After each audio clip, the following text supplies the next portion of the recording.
meel walba waxaan ka arkaa jacaylkaaga miyaadan adiga ahayn imtixaankii jacaylkayga markaan ku arkay ayaan bogaaday inaad tahay qofkaan adduunka ku lahaa waxaan kuu doortay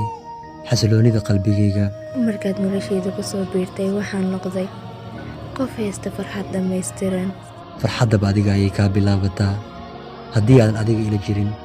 farxadba ma jiri lahayn jacayl baduusan dunida ka jiri lahayn bal ii sheeg maxaa dhici lahaa dunida oo idil qofna qalbigiisa maba garaacmeen murug iyo farxad midna ma jiri lahayn haddaanan kula kulmi lahayn bal ii sheeg maxaa dhici lahaa runtii riyadayna maba dhawaateen oo farxaddaan ma jiri lahayn buugaag fara badan waad akhrisay adiga laakiin weligaa weji ma akhrisay haa waan akhriyey weliba indhahayga ayaan ku akhriyey bal ii sheeg hadda wejigayga maxaa ku qoran karti iyo dhallinyarnimaa ku qoran qisadii qalbigaaga oo dhan baa ku qoran xaaladda qalbiga siduu u soo bandhiganaa wejiga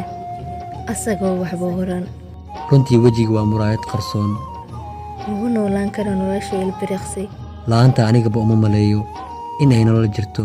aniga dhaqan wanaagsan ayaad i bartay qalbigayga dhankiisa markaad u soo dhaqaaqday inuu farxad la garaacmay waa nasabnimadaada awgeed